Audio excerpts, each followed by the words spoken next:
After getting a second chance at life, the first thing I did was tear up my college acceptance letter with my own hands. I also firmly turned down the dramatic declarations of love from two girls, Sophia and Isabel, who had been my close friends in my previous life. Back then, I had chosen Sophia. But on our wedding day, she abandoned me at the altar, running off to be with another guy named Mark. The shock and heartbreak of her betrayal caused my grandmother, the woman who raised me, to suffer a fatal heart attack. In that moment of utter despair, my other friend, Isabel, took my hand and promised, "You still have me. I'll never betray you." She helped me navigate the darkness that followed, but after we eventually married, our relationship turned cold and distant. I mistakenly thought maybe she regretted that we couldn't have children. It wasn't until a devastating car accident that I learned the horrifying truth. As I lay dying in the wreckage, Isabel ignored my critical injuries to save Mark, who had only suffered minor scrapes. I died right there on the roadside. As my soul lingered, I discovered the full extent of their betrayal. My entire life had merely been a pawn in a twisted love game orchestrated by the three of them, Sophia, Isabel, and Mark. They had secretly arranged long ago for all their inheritances to go to Mark. And the reason we never had children? They had bribed a doctor to sterilize me shortly after our marriage, a cruel act meant to prove their unwavering loyalty to Mark. Starting over, with the sharp clarity of hindsight, I decided my path would be different. I would stay far away from all three of them and finally live my own life, on my own terms. When I tore up the university admission letter in the school office, my homeroom teacher stared at me, completely shocked. "Leo, what are you doing?" he exclaimed. This year, our high school had produced 4 students accepted into top-tier universities, a significant achievement. I was the only one among them who had achieved the top score in the entire city. It wasn't just my teacher. Every educator in the school had high hopes for my future. "I don't want to go to that university," I stated calmly. "I've already applied to and been accepted by a special research group. They've also promised to provide excellent medical care for my grandmother." "Oh, I see. That explains it," the teacher said, his expression softening with understanding. "I know your family circumstances have been difficult, Leo. Just make sure you study hard, build a better future for yourself, and repay your grandmother for all her sacrifices in raising you." I nodded silently. I hadn't even had a moment to properly process the grief or nostalgia from my past life before my phone started ringing. It was Sophia and Isabel, urgently telling me to come downstairs right away. As I walked through the school hallways and down the stairs, I noticed people pointing and whispering as I passed. Someone even deliberately tripped me on the staircase. "Bastard!" they cursed under their breath as I stumbled. Confused, I picked myself up, my ankle throbbing, and continued on my way. As I rounded a corner, I overheard Mark talking with 2 of his friends. "I did see Leo getting out of the school director's car late one night," Mark was saying. "But that doesn't necessarily mean anything improper happened. Maybe he got into university based on his own academic performance." "Come on, Mark, stop defending him," one of his friends scoffed. "He's too scared to even release his final grades. He must be hiding something." "Yeah, Mark," the other chimed in. "You're too kind-hearted. You always get fooled by guys like him. A cunning person like Leo is capable of anything." After joining the research group, I had signed a confidentiality agreement which meant my final exam scores were sealed and not publicly released. Little did I know at the time, this necessary step provided Mark with the perfect excuse to spread malicious rumors about me. And my 2 supposed best friends, Sophia and Isabel, who knew exactly how hard I had studied, especially for my grandmother's sake, still chose to believe Mark's lies over me. I chuckled bitterly to myself, trying to brush it off. It didn't matter anymore. Once I officially entered the research group, my identity and records would be classified, Then I could finally cut all ties with them completely. No more listening to hurtful comments, no more living a life built on lies and betrayal, a life destined to end in tragedy. Pretending I hadn't overheard their conversation, I walked up to the three of them. "So, what's up?" I asked casually. Sophia's initial look of disdain quickly transformed into a bright smile. "Leo, that's great news! It means we can all be in the same school together again. All your hard work finally paid off." Isabel smiled, too, adding playfully, "Just being around you for a few more years isn't enough. It has to be for a lifetime." A couple of guys walking past looked at me with open envy, but I felt completely numb inside. In my previous life, the four of us had indeed attended the same university. I had worked tirelessly, aiming for a bright future, actively participating in school activities and research projects. But in the end, my hard-earned scholarships and valuable research opportunities were secretly manipulated and handed over to Mark.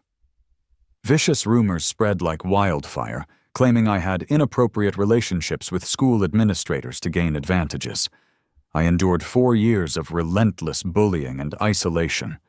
Back then, Sophia and Isabel always promised to stand by my side, to protect me. It was only after my death that I discovered they were the ones orchestrating the entire smear campaign, using my misery and suffering as a way to please Mark, the object of their shared affection.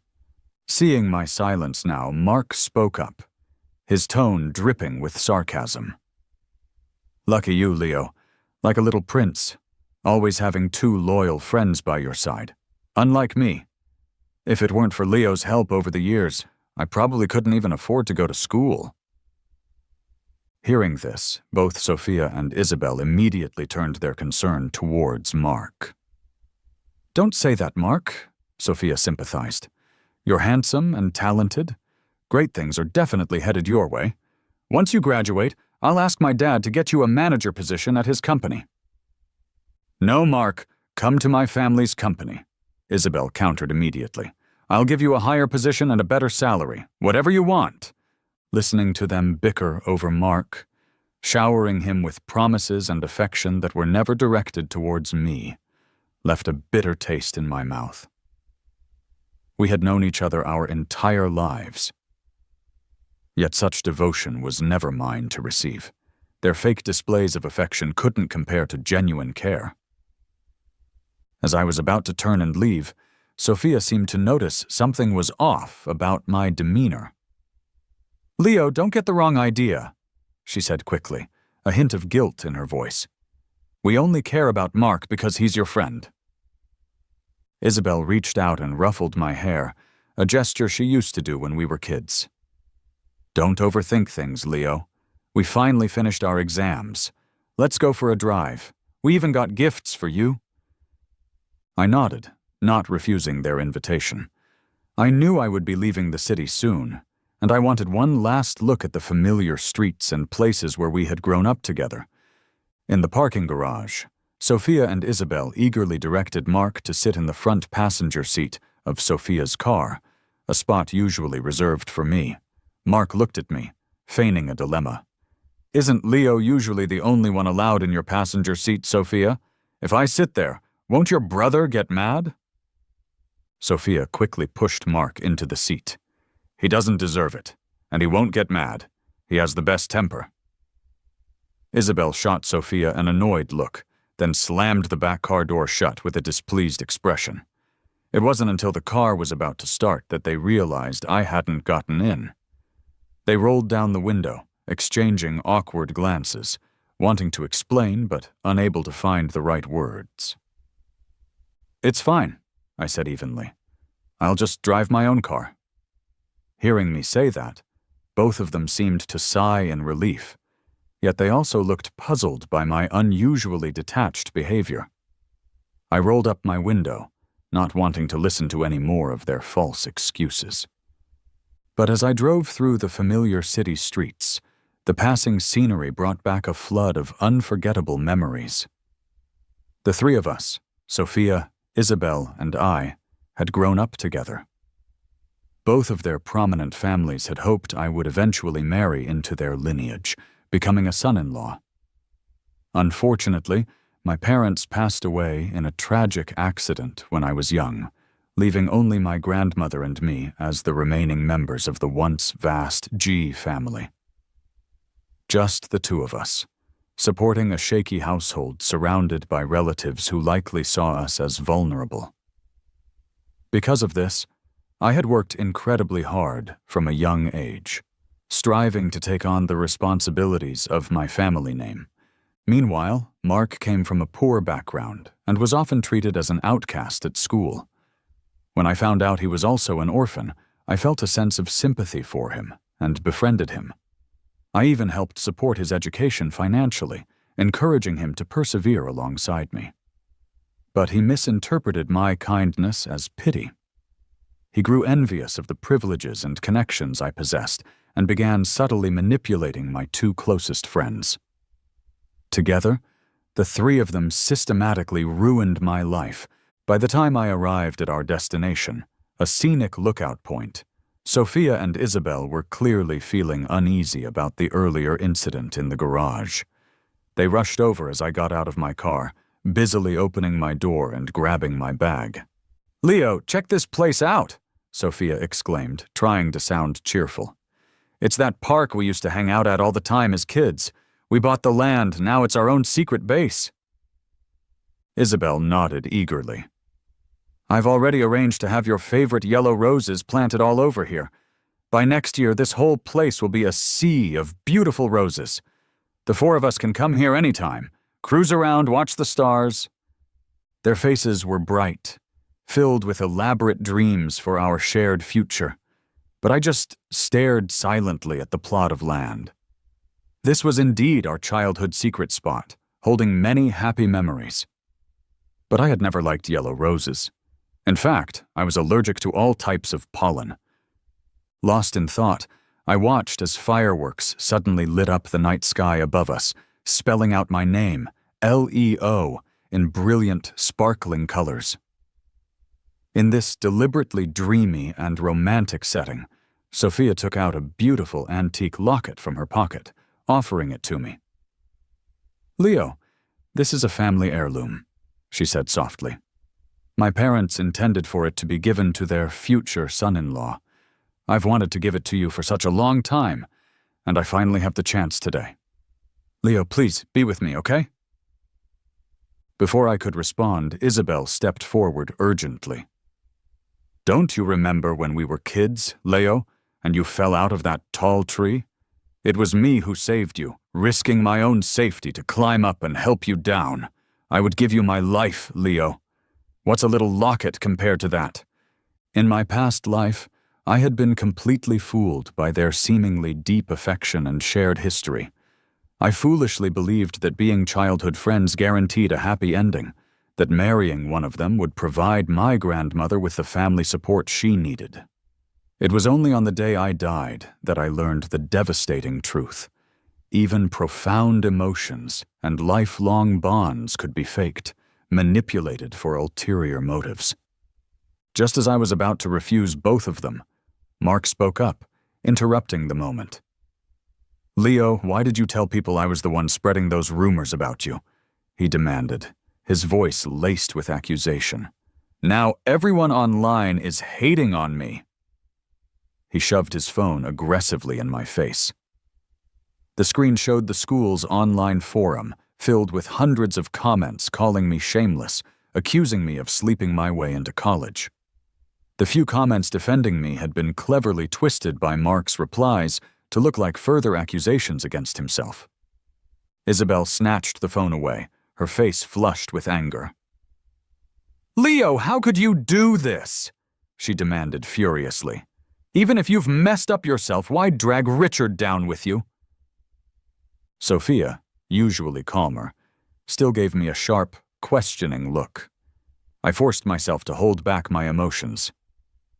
"I didn't do it," I stated flatly. "If you don't believe me, check the posting times and IP addresses yourself." Neither of them listened. They were already busy comforting Mark. "Richard, don't worry," Sophia soothed him. "I'll get my family's PR department to handle this right away." Isabel added, "Sweet treats always cheer you up, right? Let's go get you some ice cream." They flanked Mark protectively, walking away without even a backward glance at me. I took a deep breath, staring up at the fading ashes of the fireworks against the dark sky. Compared to facing actual life and death, these petty miseries and betrayals seemed almost insignificant now. At least I was alive. I had new days ahead, a future I could shape for myself. I intended to drive straight home, but then I remembered Isabel still had my bag with my keys. Annoyed, I had no choice but to follow the three of them. As I passed by a thicket of trees near the park entrance, I overheard Isabel's impatient voice. "Mark, how much longer do we have to keep up this charade? Leo is such an unpredictable variable. Who knows what kind of infections he might have picked up?" Sophia added disdainfully, "Leo is so clueless he can't even tell an antique locket from a cheap fake. No wonder he supposedly got seduced by some older woman. He's completely unworthy of being my family's son-in-law. Mark, only you deserve the real family heirloom locket." Mark looked at them with a pitiful expression. "But Leo, he may have done a lot of bad things, but he was always good to me. I can't just abandon him like this." "If you don't do exactly what I say," Isabel threatened immediately, "I won't talk to you anymore." Hearing that, these two normally high and mighty young women panicked, instantly apologizing profusely to Mark, practically trampling over my memory and our shared history to put him on a pedestal. A friendship nurtured over 10 years couldn't compare to a few calculated words from Mark. Holding back tears that threatened to spill, I turned and walked away into the endless night. I trudged home, weary and heartsick. By the time I finally arrived, my twisted ankle was swollen to an unrecognizable size. Grandma was heartbroken when she saw it, rushing to gently apply ointment. Not wanting her to worry more, I told her about my acceptance into the special research group and my decision not to attend the local university. She was both surprised and immensely delighted. "My Leo has really made something of himself," she exclaimed, her eyes shining with pride. "Grandma's getting old now, Leo. You're the only one left to carry on our family name and legacy." I nodded, tears welling up in my eyes. "After all these difficult years, there's finally some good news in our family," Grandma continued happily.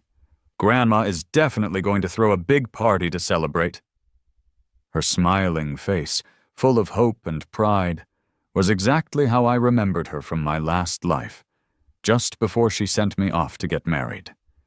She had been so happy then, thinking I had found a good match, a secure future. But then Sophia ran away at the wedding, and the devastating shock killed her right there. Now that I had another chance, I vowed I wouldn't let history repeat itself. Grandma was getting older, so I took charge of organizing all the details for the celebratory party myself. When Sophia and Isabel heard the news, they came by my house, offering to help with the preparations. They even brought my favorite childhood chocolate cake as a way to apologize. "Leo, you haven't replied to our messages for days," Sophia said tentatively. "Are you still mad about what happened at the park?" Isabel added quickly, "We didn't blame you on purpose, really. We just didn't want you to go down the wrong path. Reputation is very important for people in our circles, you know." I didn't forgive them, not really, but I allowed them to stay and help. In my past life, they owed me far too much. Grudges weren't easily forgotten, but in this life, my main goal was simply to distance myself from them, to never see them again if possible. After my parents passed away, our family's standing had declined significantly. But now, with my acceptance into the prestigious research group, I was proving to everyone that my family still had a future, that we wouldn't be pushed around or looked down upon anymore. That was why Grandma was taking this party so seriously. It was a statement. On the day of the party, our house was filled with the city's elite influential figures, old family friends, business associates. Mark strolled in confidently, wearing an expensive custom-made suit, trailing slightly behind Sophia and Isabel. He looked around the luxuriously decorated hall, his eyes filled with unconcealed jealousy. "Leo's lucky," I could almost hear him thinking. "But despite your fancy background and good grades, I can still make your life miserable." Just then, the large projection screen at the front of the room, which was supposed to be showing a celebratory slideshow, suddenly displayed a series of shocking photos. They were all images of me, naked, in bed with various different women. Gasps filled the room. "Isn't that Leo? Wow, he's really playing around. Kids without proper parental guidance just don't turn out well. No wonder they said he slept his way into college. Looks like it was true after all. His family's completely done for now, letting their only heir turn into some kind of gigolo." I had endured this exact kind of public humiliation twice in my past life. Once at my wedding, when Sophia ran off with Mark, causing Grandma's death. And once more at my own funeral, where before my body was even cold, Isabel proposed to Mark right there, turning my entire existence into one big tragic joke. Remembering the pain of the past, I quickly looked towards Grandma. She was breathing heavily, her face pale, her eyes wide with shock and disbelief as she stared at the photos on the screen. My Leo wouldn't do such things," she whispered, clutching her chest. Seeing her condition, my heart sank with dread. I begged the people standing nearby to help me get Grandma to the hospital, but they all instinctively stepped back, fearful of being associated with the scandal surrounding me. In the end, it was Sophia and Isabel who pushed through the stunned crowd. Sophia drove frantically while Isabel and I supported Grandma in the back seat, rushing her to the nearest hospital. Thank goodness we got there in time. The doctors said the shock could have been fatal if we had delayed any longer. I thanked the doctor profusely, then stayed by Grandma's bedside, pulling up the security footage from the party on my tablet. As expected, I saw Mark's figure lurking near the projector equipment shortly before the photos appeared. He had deliberately switched the presentation files. The photos were all fakes, digitally manipulated. I immediately saved the footage, intending to report it to the police, but as I stood up, Sophia and Isabel blocked my path. "It was just a joke, Leo," Sophia said dismissively. "Is it really worth making such a big deal out of it?" Isabel added sharply, "Do you have any idea what will happen to Mark if you report this?" I froze, then couldn't hold back my anger any longer. "What about me?" I shouted, my voice trembling. "My grandmother nearly died. Doesn't he care about completely ruining me and my family's reputation?" Isabel immediately stepped protectively in front of where Mark would have been standing and shoved me hard. "Leo, your grandmother is fine now, right? And blame only sticks if there's some truth to it. You must have done something shameful yourself for these kinds of rumors to spread in the first place." Her words, which would have devastated me in the past, now felt strangely distant. My heart felt numb. I pushed them away, trying to get past. Sophia grabbed my wrist tightly, her expression turning cold and cryptic. "Leo, don't bother trying to report this. You know neither of our families will allow any lawyer in this city to take your case against Mark." When I still refused to back down, struggling against her grip, Sophia tightened it painfully. "Don't forget, your grandmother is still in the hospital," she threatened, her voice low and menacing. "With just one word from me, I could stop her treatment completely. I'll count to 3. If you don't hand over that surveillance video right now, I'll pull the plug myself." Right in front of me, she started dialing a number on her phone. 3, 2... "I'm sorry," I choked out, dropping to my knees, tears streaming down my face. I couldn't take that chance, not with Grandma's life hanging in the balance. Isabel immediately snatched my tablet, smashing it violently against the floor. The breaking shards of the screen scattered, a few cutting my skin. She looked down at me coldly.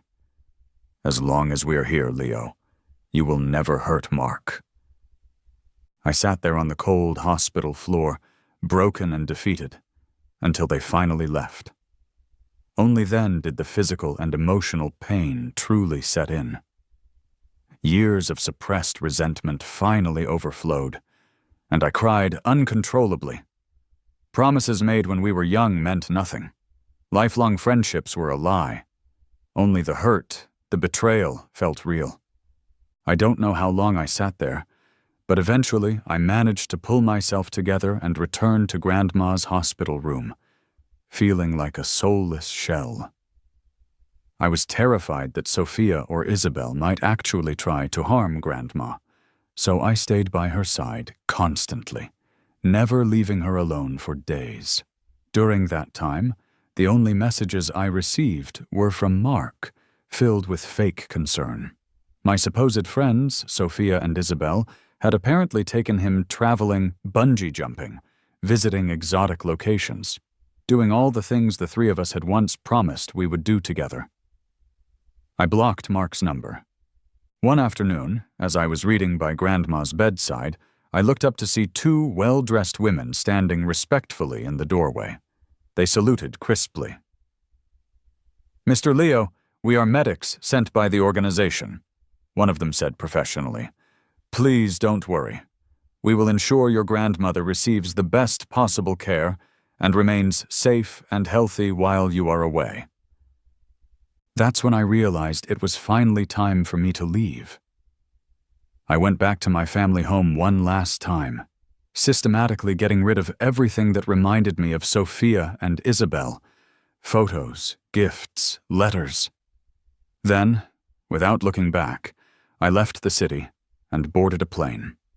Sophia and Isabel were never my true support system. I had to rely on myself, for Grandma's sake, and for the brighter future I was determined to build for my family. After their trip, with the new school term about to begin, Sophia and Isabel returned home. They had enjoyed their travels, but apparently something nagged at their consciences.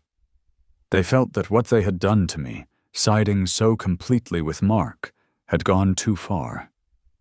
They acknowledged, perhaps only to themselves, that I was already struggling, having lost my parents at a young age and now only having my frail grandmother. Maybe I had been led astray, but they reasoned, you couldn't entirely blame me. After all, they were my friends, practically sisters, who had grown up with me. They felt it was their responsibility to offer guidance. With that mindset, they bought a large assortment of expensive gifts they thought I would like on their way back.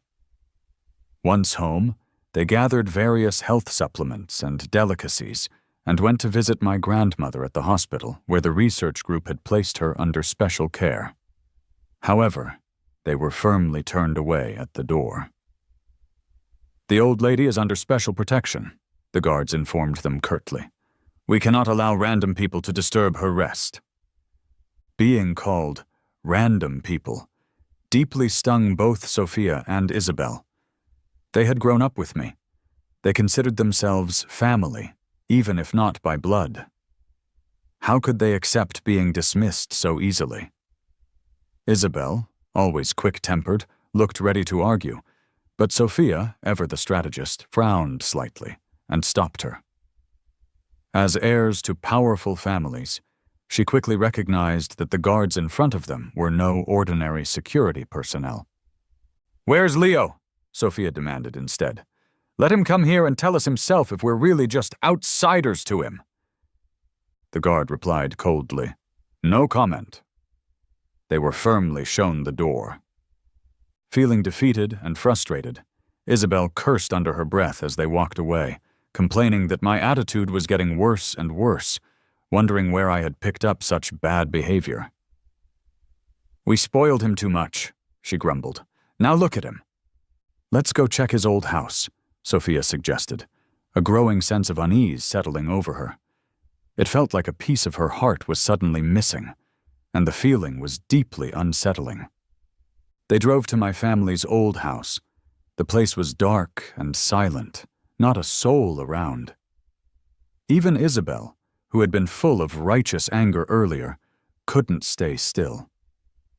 Just like they used to do when they were kids, sneaking around, they climbed over the garden wall and let themselves into the property. They made their way to my old bedroom, only to find it completely empty, covered in a thin layer of dust. "How could this happen?" Sophia whispered, looking around in disbelief. "Where is Leo?" Isabel frantically searched the empty closets and drawers. "Where are the things I gave him? Leo treasured those gifts more than anything." "The gifts I gave him are all gone too," Sophia added, her voice tight with panic. "And the photos of the three of us, our travel diaries, everything's missing." They exchanged worried glances, a heavy sense of unease filling the empty room, settling into every corner of their hearts. Where could I have possibly gone? My family's influence had waned significantly over the years. No other prominent family would likely dare to take me in against their wishes. "He must just be hiding somewhere out of anger," Isabel declared, trying to sound confident. "Once we find him, I'm going to give him a piece of my mind. He's acting like a spoiled brat, and he has no right to treat us like this." They started calling everyone they knew, asking their friends and contacts for any information about my whereabouts. They even mobilized their family's security teams to conduct a citywide search. From sunset until sunrise, they scoured the entire city, but there was no sign of me. My ID cards, bank accounts, everything seemed inactive, useless for tracking. The only person who might know where I was, my grandmother, was inaccessible to them. Leo, the boy who had seemed to always be by their side no matter what, had now completely vanished. It was as if I had turned into thin air, leaving absolutely no trace behind. Sophia and Isabel were overwhelmed with a confusing mix of fear and sorrow, so much so that even their planned meeting with Mark held no interest for them anymore. Where could Leo have gone? Was he truly that mad at them? Would he ever forgive them? The empty room offered only silence in response. The bright, smart little boy they knew seemed lost forever.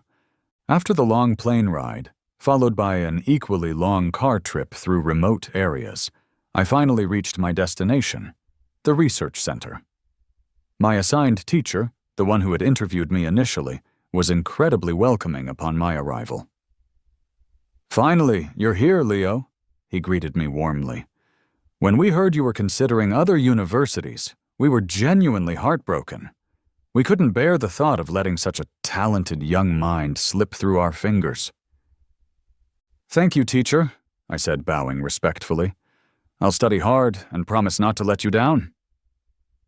"From your application records," the teacher continued, looking curious, "it seems you've had a strong interest in this specific field from a very young age. Why did you even consider applying to those other schools?" Caught off guard by the question, I hesitated, unsure how to respond honestly. The truth was, pursuing a conventional university path had largely been Sophia's and Isabel's dream for us. The three of us had grown up inseparable, from learning our first words to navigating adolescence, hardly spending a day apart. We had made a childhood promise that we would all attend the same university, that we would never be separated. But then Mark came into the picture and subtly took my place in their plans. Sophia and Isabel had used their family's connections to secure special admission spots for themselves. They had also invested heavily, pulling strings I couldn't even imagine to ensure Mark got accepted too. I never thought they would stoop so low as to throw me under the bus, spreading rumors that I had used unethical means to secure my own legitimate acceptance. Thinking back on that painful period, I gave a slightly bitter smile. "I was young and naive back then, teacher," I admitted. "I trusted the wrong people and made some poor choices based on their influence. Now that I've been given a second chance, a different path, I am determined not to repeat those mistakes. Heaven had granted me another shot at life, and I intended to make the most of it, to live up to my true potential. My teacher looked pleased, patting my back encouragingly. Good. That's the spirit we like to see. At first, I admit, I was a little worried if a young master from a privileged background like yours could handle the tough, demanding life here at the research center. But seeing your resolve now, I'm confident. The future belongs to bright young folks like you. No hardship here can compare to what I've endured in the past, I replied quietly. At least now, my grandmother is alive and well cared for. And I'm no longer wasting my life focused on two people who aren't worth my time or energy. With that renewed determination, I threw myself completely into my studies and research, ignoring everything else outside the lab. One day, however, as I was leaving the laboratory building, I ran straight into Sophia and Isabel. I rubbed my eyes, momentarily thinking the long hours and lack of sleep were causing hallucinations. But there they were, calling my name, their voices clear as day. My mentor, walking beside me, quietly warned, "Leo, be careful with these two. I heard they invested a staggering $20 million just for the privilege of being shown around the lab facilities today." Isabel, clearly unhappy with my mentor's presence, pulled me aside impatiently.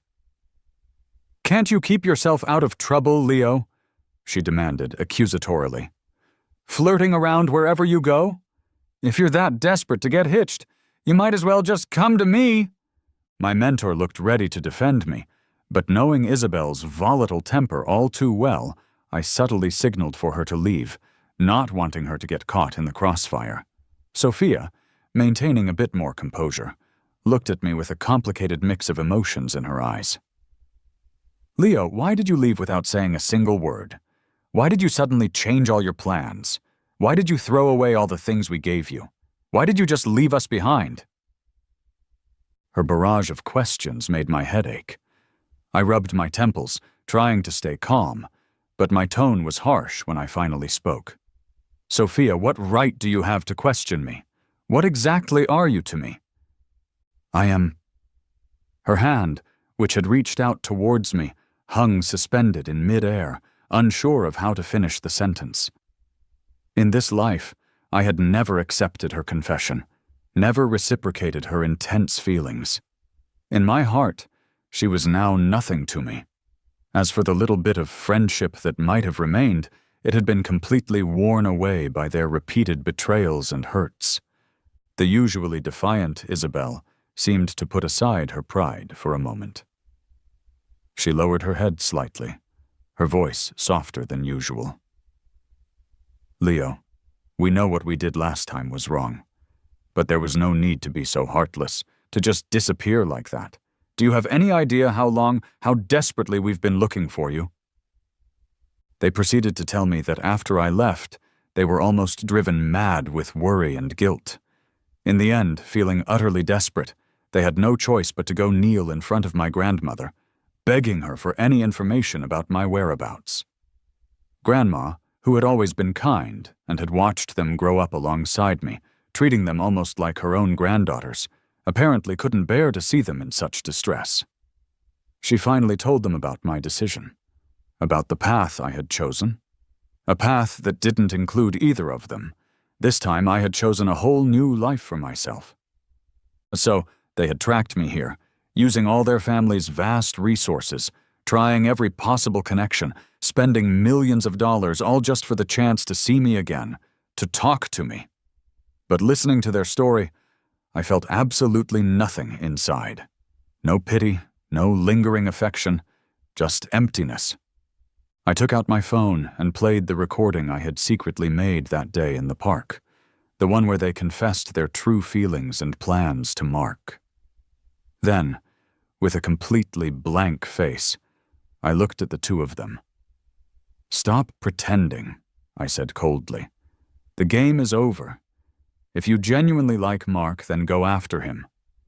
Don't use my life as a pawn to fulfill your own grand, twisted ideas of love and loyalty.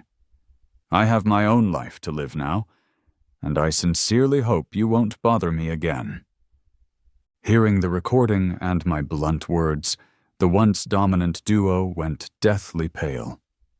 They stood speechless for a long time, only the sound of their recorded voices playing over and over again from my phone filling the silence. Isabel lunged forward suddenly, trying to snatch my phone, but I easily stepped back, watching her coldly. "This is a high-security research center, Isabel," I reminded her calmly. "There are security personnel everywhere. Don't think you can just smash my phone to destroy the evidence like you did last time. And don't even think," I added, my voice hardening, "that you can use my grandmother to threaten me ever again." Mentioning my grandmother brought a sharp pang of pain to my own heart. Grandma had treated them so well over the years, cared for them like her own flesh and blood. Summer fruit teas, winter woolen scarves. Since childhood, all gifts she bought were prepared in sets of 3. But them? They had threatened me with Grandma's very life when I was at my most vulnerable, when I desperately needed help. That was something I could never forgive. And I wouldn't. A flicker of pain crossed Sophia's usually solemn face. "Leo, it's not what you think," she pleaded. "That day, I just wanted to scare you a little. Grandma is like family to us too. Why would I ever actually harm her?" "Yeah, Leo, remember?" Isabel chimed in anxiously, glancing nervously at the approaching security guards, but not daring to step closer. "We were the ones who helped get Grandma to the hospital," I sneered. I did consider that fact, and that's the only reason I haven't sought further retribution against you. But my patience has its limits, and it ends here. "Sophia, Isabel," I stated firmly, "I am not that helpless orphan you used to bully anymore. I won't let anyone hurt me or my grandmother ever again. I have a long road ahead of me, a bright future to build, and I have no time or energy to waste on people who don't matter." They tried to say more, to plead their case further, but the research center's security team stepped in firmly. "Sorry, ladies," the head guard said politely but resolutely. "This interview time is up. Please leave the premises now, and do not disturb our researchers' work." Reluctantly, they had to turn and leave. After walking a short distance, Sophia turned back, her eyes locking with mine one last time. "Leo, we grew up together," she called out, her voice filled with a strange mix of defiance and desperation. "I don't believe your heart can truly be so cold that you wouldn't even consider our past friendship. We know we did wrong, but we'll find a way to show our sincerity. Our feelings for you haven't wavered." Isabel nodded emphatically beside her. "One day, Leo, you'll forgive us." Hearing those words now just made me laugh internally. In both my past and present lives, their tactics were always the same. They used our shared childhood, our long history, as leverage to manipulate me, to trick me into marrying them, fooling me into wasting my years in an empty, loveless life. I still didn't understand. I grew up with them, shared everything with them. Why didn't they trust me? Why did they choose to hurt me repeatedly over someone they barely knew like Mark? I also couldn't comprehend why, if they truly loved Mark, they were now trying so desperately to act like they loved me. I didn't know if their current declarations were sincere or just another calculated part of their ongoing game with Mark. But I knew one thing for sure. I would have absolutely nothing more to do with them in the future. I never wanted to see them again. However, I underestimated their persistence. In the following days and weeks, the quality of food served at the research center's cafeteria improved significantly. All the meals suddenly featured my favorite dishes. Every day at noon, a large, decadent chocolate cake was delivered, with enough slices for everyone from the senior leadership down to the cleaning staff. My senior colleague couldn't help but sigh. "Leo, are those two trying to win you over with food now? They're certainly being generous. Let them envy all they want, I replied dismissively. In choosing this path, who cares about material gifts? Exactly. I was no longer that naive boy who could be swayed by a piece of cake or a few sweet words. Now I had a bright and promising future ahead of me, a beautiful life I was building for myself. Sophia and Isabel were just insignificant footnotes in the long span of my existence, but the less I cared, the more effort they seemed to put in. A constant stream of expensive gifts arrived at the research center addressed to me, making the situation increasingly unbearable and disruptive. In the end, it was my mentor who had to step in and firmly put an end to the farce, contacting their families directly and demanding they cease their efforts. I was helping Grandma take a slow walk in the garden, enjoying the sunshine, when they approached us. Richard was with them, looking teary-eyed and subdued. Leo, we have something we need to tell you, Sophia began, her voice heavy. Isabel added quickly, we know you don't want to see us, but please, just hear us out. This will be the last time. If we don't get this off our chests, we won't be able to rest easy. I had no desire to deal with their drama, but Grandma gently patted my hand. Go ahead, Leo, she urged softly. Some things can't be avoided forever. Whatever the outcome, this needs to end. With a sigh, I led the three of them into the living room. As soon as Sophia and Isabel entered, they both knelt down abruptly on the floor, their faces etched with sorrow, looking as if they were engulfed in endless pain. Leo, Sophia began, her voice trembling, the night after you left the city, both Isabel and I had the exact same dream. In the dream, we each saw ourselves doing terrible things to you, things from our past life. Isabel continued, tears streaming down her face. The dream felt so incredibly real, Leo, as real as if it had actually happened. We suddenly understood everything. Why you left, why you've been so cold to us. I didn't respond, just watched them. Meanwhile, Mark rushed towards me, sobbing loudly. Leo, please help me out here, will you? I never meant to mess up your relationship with them. I haven't done anything wrong. I just liked the two sisters and wanted to repay your past kindness to me. Shut up! Isabel suddenly screamed, yanking Mark back forcefully and slapping him hard across the face. She was shaking all over with uncontrollable anger. You! It's all because of you stirring things up that we are in this mess with Leo now. She turned back to me, still furious. We found the diary he hid under his desk, Leo. He didn't like us at all. He deliberately got close to us because he was jealous of you, jealous of everything you had. He wanted to hurt you by using us. Through their tearful, fragmented story, I finally learned the details behind many things that had puzzled me across 2 lifetimes. Mark, using the information he gleaned from me about my close relationship with Sophia and Isabel, had meticulously figured out everything they liked, their insecurities, their desires. He then carefully crafted himself into the person they would find most appealing, sometimes being elusive and mysterious, other times acting cute and vulnerable, like a cat playing with mice. He had expertly toyed with both of them, manipulating their emotions and insecurities. Seeing no way to explain himself out of this, Mark finally dropped all pretense. He looked venomously at Sophia and Isabel, his eyes red-rimmed, and shouted hysterically, "Yes, I did it on purpose. So what? Why does he get to have everything from birth while I have to scrape by, relying on his charity just to survive? I look good too. Why are you all so head over heels for him? I was unwilling to accept it. I just couldn't accept it. I was going to destroy him with my own hands. Show him that the love he prides himself on, the friendships he values are just trash that I granted him permission to have." Isabel couldn't take his vitriol anymore and kicked Mark hard, sending him sprawling onto the floor. I had always felt people's eyes on me, heard the pointing fingers and whispers throughout my life, but this raw display of hatred and jealousy felt different, more severe.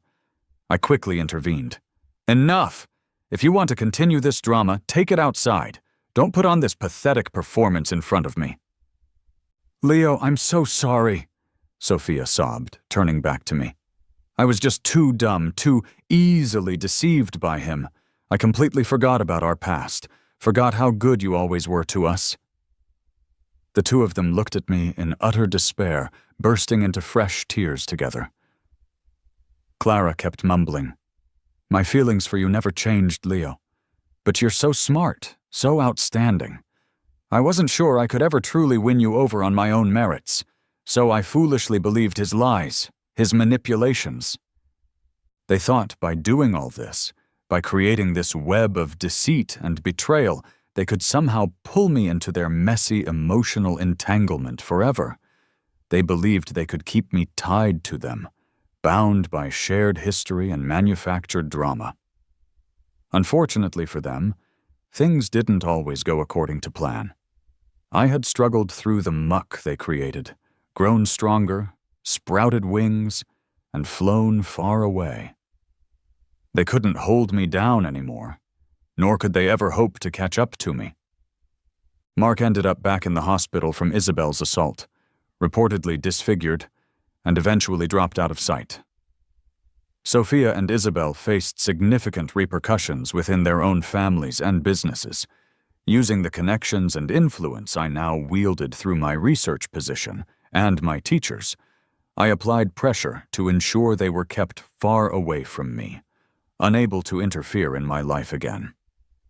They might have been able to bully the Leo who had no parents to defend him, but they couldn't bully the tenacious, rising version of me.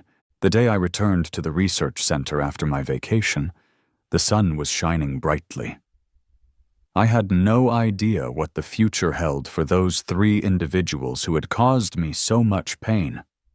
All I knew was that my own path forward was clear, open, and radiant with promise.